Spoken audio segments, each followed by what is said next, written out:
തെരഞ്ഞെടുപ്പിൽ നമ്മൾ ഈ നമ്പറിൻ്റെ അടിസ്ഥാനത്തിൽ നമ്മൾ തോറ്റുപോയിട്ടുണ്ട്.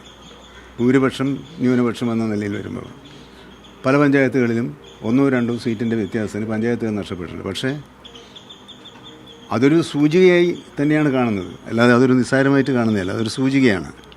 എന്നാൽ അതേ സമയത്ത് ആദ്യം പ്രതിപക്ഷ രാഷ്ട്രീയ പാർട്ടികളും മാധ്യമലോകവും പ്രകടിപ്പിച്ചതുപോലെ ഞങ്ങളാകെ ഇടിഞ്ഞു തകർന്ന് വീണ് പോയിട്ടില്ല. ഞാനിപ്പം ഉദാഹരണത്തിന് എൻ്റെ മണ്ഡലം ബ്ലോക്ക് പഞ്ചായത്തിലാകെ ലഭിച്ച വോട്ടുകൾ മൂന്ന് മുന്നണിക്കും അത് കാൽക്കുലേറ്റ് ചെയ്തപ്പോൾ ഞാൻ മുമ്പിലാണ്. ഗ്രാമപഞ്ചായത്ത് കാൽക്കുലേറ്റ് ചെയ്തപ്പോഴും ഞാൻ മുമ്പിലാണ്. ജില്ലാ പഞ്ചായത്ത് കാൽക്കുലേറ്റ് ചെയ്തപ്പോഴും ഞാൻ മുമ്പിലാണ്. എൻ്റെ അനുഭവമാണ്. അപ്പോൾ എലത്തൂരങ്ങ് പൊളിഞ്ഞു പോയി എന്ന് വ്യാഖ്യാനിക്കുന്നവർ അങ്ങനെ വ്യാഖ്യാനിച്ചോളട്ടെ എന്നാണ് ഞാൻ വിചാരിക്കുന്നത്. കാരണം അവരുടെ ശ്രദ്ധ കുറയല്ലോ, നമ്മൾ പൊട്ടി. അപ്പോൾ അങ്ങനെ കാണുന്നത് പ്രതിപക്ഷം ഞങ്ങളാകെ തകർന്നു പോയി എന്ന നിലപാടാണ് സ്വീകരിക്കുന്നതെങ്കിൽ അത് ഞങ്ങൾക്ക് സന്തോഷകരമായ ഒരു കാര്യമാണ്, ഞങ്ങൾക്ക് കൂടുതൽ ശ്രദ്ധിക്കാനുള്ള അവസരമാണ്. അതേസമയത്ത് തെരഞ്ഞെടുപ്പുണ്ടാകുമ്പോൾ ജനവിധി പ്രധാനപ്പെട്ടതാണ്. ഇത്തവണ ഞങ്ങൾക്ക് നമ്പറിൻ്റെ കാര്യത്തിൽ പഞ്ചായത്തുകളുടെ കാര്യത്തിലായാലും ജില്ലാ പഞ്ചായത്തുകളുടെ കാര്യത്തിലായാലും നഗരസഭ കാര്യത്തിലായാലും നമ്പറിൽ കുറവ് വന്നിട്ടുണ്ട്. ജനാധിപത്യത്തിൽ ഈ വോട്ടെടുപ്പ് സമ്പ്രദായത്തിൽ നമ്പറിൻ്റെ ഒരു മാജിക് ഉണ്ട്.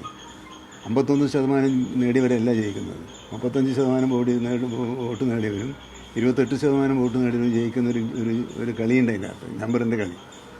ആ കളി വെച്ച് ആഹ്ലാദിക്കുന്നത് നല്ലതെന്ന് ഞാൻ പറയുള്ളൂ. ഞങ്ങൾ കുറച്ചും കൂടി കാര്യക്ഷമമായി പ്രവർത്തിക്കേണ്ടതുണ്ട്. അത് പരിശോധിക്കാനാണ് ഇടതുപക്ഷ ജനാധിപത്യം കൊണ്ട് തീരുമാനിച്ചത്. എല്ലാ ഘടകകക്ഷികളും പരിശോധിക്കും. ഞങ്ങൾക്ക് ഞങ്ങളുടേതായ തീരുമാനങ്ങളുണ്ട്, നിഗമനങ്ങളുണ്ട്. ആ നിഗമനങ്ങൾ ഇന്നലെ തീരുമാനിച്ചത് അടുത്ത യോഗത്തിൽ നമുക്ക് കൃത്യമായിട്ട് പറയാനാണ്. ഞങ്ങൾക്കും കൂടിയാലോചന ആവശ്യമുണ്ട്. കാരണം ഈ പല ഭാഗങ്ങളിലായിട്ട് റിസൾട്ടിന് പല അർത്ഥങ്ങളാണുള്ളത്. ഒരേ അർത്ഥം കേരളത്തിലെ 140 അസംബ്ലി മണ്ഡലത്തിലുണ്ടെന്ന് എനിക്ക് തോന്നിയിട്ടില്ല. അപ്പോൾ അതൊക്കെ ഒന്ന് പരിശോധിച്ച് നമ്മൾ കുറച്ചും കൂടി ജാഗ്രതയായി പ്രവർത്തിക്കണമെന്ന് ഈ അവസാന കാലത്ത് ഒരു നിർദ്ദേശം നൽകുന്നത്. ഞങ്ങൾ ജയത്തിലേക്ക് ഞങ്ങളെ നയിക്കാൻ ആഗ്രഹിക്കുന്ന ലോകമാണ്, ജനങ്ങളാണ്. അതുകൊണ്ടാണ് ഞങ്ങൾ തിരുത്തണമെന്ന് ആവശ്യം. അപ്പം ഞങ്ങൾ തകർന്നു പോകണമെന്ന് ആരും ആഗ്രഹിക്കുന്നില്ല. എല്ലാവരും പറയുന്നത് ഞങ്ങൾ തിരുത്തണമെന്നാണ്. അപ്പം അതിൻ്റെ അർത്ഥം എന്താണ്? ഞങ്ങൾ തന്നെ തിരുത്തി വരണമെന്ന് ജനങ്ങൾ ആഗ്രഹിക്കുന്നു എന്നാണ്. ആ ആഗ്രഹത്തിൻ്റെ മുമ്പിൽ ഞങ്ങൾ നമ്മുടെ ശിരസ്കരായി ജനങ്ങളോടൊപ്പം നിൽക്കാൻ തയ്യാറാണ്. അല്ല, ഒരു തെരഞ്ഞെടുപ്പിൽ ഒരാളുടെ മൂക്ക് ചീറ്റി എന്നത് മാത്രം ഒരു ഉദാഹരണമാകുന്നില്ല, ഒരു കാരണമാകുന്നില്ല. പല കാരണങ്ങൾ പ്രത്യേകിച്ചും തദ്ദേശ സ്വയംഭരണ സ്ഥാപനങ്ങളിൽ ഓരോ പഞ്ചായത്തിനും പ്രത്യേക സാഹചര്യങ്ങളുണ്ട്. ആ പ്രത്യേക സാഹചര്യങ്ങൾ അവിടെ റിഫ്ലക്റ്റ് ചെയ്യും. ജില്ലാ പഞ്ചായത്തിൽ പ്രത്യേക കാരണങ്ങളുണ്ട്, അതവിടെ റിഫ്ലക്റ്റ് ചെയ്യും. നിയമസഭാ തെരഞ്ഞെടുപ്പിലും ലോക്സഭാ തെരഞ്ഞെടുപ്പിലും 2 തരം സാഹചര്യങ്ങളുണ്ട്. ആ സാഹചര്യങ്ങളോട് ജനങ്ങൾ പ്രതികരിക്കുന്നതിന് ജനാധിപത്യത്തിൻ്റെ ദൗർബല്യമായിട്ടുള്ള ശക്തിയായിട്ടാണ് നമ്മൾ കാണേണ്ടത്.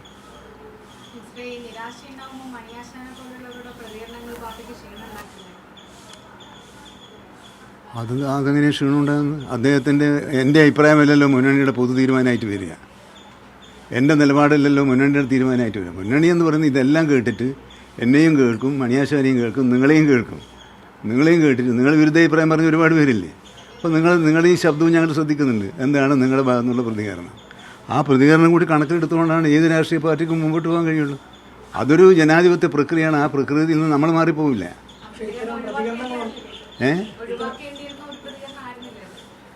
അല്ല, അതിപ്പം തന്നെ പറയും. ഞങ്ങൾ അതും കൂടി അദ്ദേഹത്തിൻ്റെ പ്രതികരണം അങ്ങനെയാണോ വേണ്ടത് വേണ്ടാത്തത് ഞങ്ങൾ ആലോചിക്കുമല്ല. അപ്പോൾ അത് ആ പറ്റിയ തെറ്റുകളോ ശരികളോ, ഇത് ശരിയോ തെറ്റോ എന്ന് പിന്നെയല്ലേ തീരുമാനം. ഈ തെറ്റുകളും ശരികളും വിലയിരുത്തിയാണല്ലോ എന്തെങ്കിലും തിരുത്തൽ വരുന്നത്. അതുകൊണ്ട് അതിനകത്ത് നമുക്കെല്ലാവർക്കും അറിയാം, നമുക്ക് ഓരോരുത്തർക്കും ഓരോ ശൈലിയുണ്ട് എന്നുള്ളത്. ആ ശൈലി വല്ലഭന്മാരങ്ങനെ പറയും. അതൊക്കെ കാലിക പ്രസക്തി മാത്രമുള്ള പ്രശ്നമാണ്, ഒരു ദിവസത്തേക്കുള്ളൊരു തമാശയാണ്. അതിൻ്റെ അപ്പുറത്തേക്ക് അതൊന്നുമില്ല. ഈ തദ്ദേശ തെരഞ്ഞെടുപ്പ് ഈ പ്രാദേശികമായ വിഷയങ്ങൾ പരിഗണന വരുമെങ്കിലും ഒരു രാഷ്ട്രീയ പോരാട്ടം കൂടിയാണല്ലോ. അല്ല, ഞാനങ്ങനെ പറഞ്ഞല്ലോ. അതുകൊണ്ട് തന്നെ ഈ പറയുന്ന വികസന പ്രവർത്തനങ്ങളും ഒപ്പം തന്നെ ക്ഷേമ പ്രവർത്തനങ്ങളും അത്തരം കാര്യങ്ങൾ ആ തെരഞ്ഞെടുപ്പ് ഘട്ടത്തിൽ ജനങ്ങളെ സ്വാധീനിക്കാതെ മറ്റു പല വിവാദങ്ങളിൽ തട്ടിപ്പോയോ എന്നൊരു വിലയിരുത്തൽ LDF-നുണ്ടോ? അല്ല, LDF-ന്റെ വിലയിരുത്തൽ പൂർത്തിയായിട്ടില്ലല്ലോ. LDF-ന്റെ വിലയിരുത്തൽ അത് പറഞ്ഞല്ലോ, ജനുവരി ആദ്യ വാരം ഞങ്ങൾ വിശദമായി കൊടുക്കും. പിന്നെ ഞാനിതൊന്നും തള്ളിക്കളിയൊന്നുമില്ല, സ്വീകരിക്കുന്നില്ല. കാരണം ഇത് പല ഘടകങ്ങളും ചേർന്നതാണ് ഒരു തെരഞ്ഞെടുപ്പ് എന്ന് പറയുന്നത്. ഇപ്പോൾ ഇദ്ദേഹം ചോദിച്ചതുപോലെ പിന്നെ എ കെ ശശീന്ദ്രൻ പിന്നെ വർത്തമാനം പറഞ്ഞുകൊണ്ട് തോറ്റുപോയി എന്ന് പറയുന്നത് അതൊരു കാരണമല്ല. എന്നാൽ പല കാരണങ്ങളിൽ ഒന്നോ രണ്ടോ ആയിരിക്കും അത്. അപ്പോൾ പലതും കൂടി ചേർന്ന് ഞാൻ ആദ്യം പറഞ്ഞത് തദ്ദേശ സ്വയംഭരണ സ്ഥാപനങ്ങളിൽ പ്രത്യേകിച്ചും ഗ്രാമപഞ്ചായത്തിൽ വാർഡിലെ ഒരു മെമ്പറെ ജയിപ്പിക്കുന്നതും തോൽപ്പിക്കുന്നതും പിന്നെ പലസ്തീനും പിന്നെ അന്താരാഷ്ട്ര റഷ്യ ചൈന പുടിൻ ചർച്ചയുടെ അടിസ്ഥാനത്തിലല്ല. അത് അവിടുത്തെ ആ സ്ഥാനാർത്ഥി തുടങ്ങിയിട്ടുള്ള ഘടകങ്ങൾ അവിടെ ബാധകമാണ്. അങ്ങനെയാണ് നമ്മൾ നോക്കുന്നത്. അതിനെ ഒരു ജനാധിപത്യത്തിലെ അപകടമായിട്ട് കണ്ടാലാണ് കുഴപ്പം. ജനാധിപത്യത്തെ സമ്പുഷ്ടമാക്കുന്ന ചില പ്രവണതകളാണത്. ആ പ്രവണതകളോട് തികച്ചും ജനാധിപത്യപരമായി തന്നെ പ്രതികരിക്കുകയും തീരുമാനങ്ങൾ എടുക്കുകയും ചെയ്യുന്നൊരു മുന്നണി എന്ന അഹങ്കാരം എനിക്കുണ്ട്. നിങ്ങൾക്കുണ്ടോ എന്ന് എനിക്കറിയില്ല. എനിക്കതുണ്ട്. ഞാൻ അഭിമാനം കൊള്ളുന്നൊരു മുന്നണിയാണത്.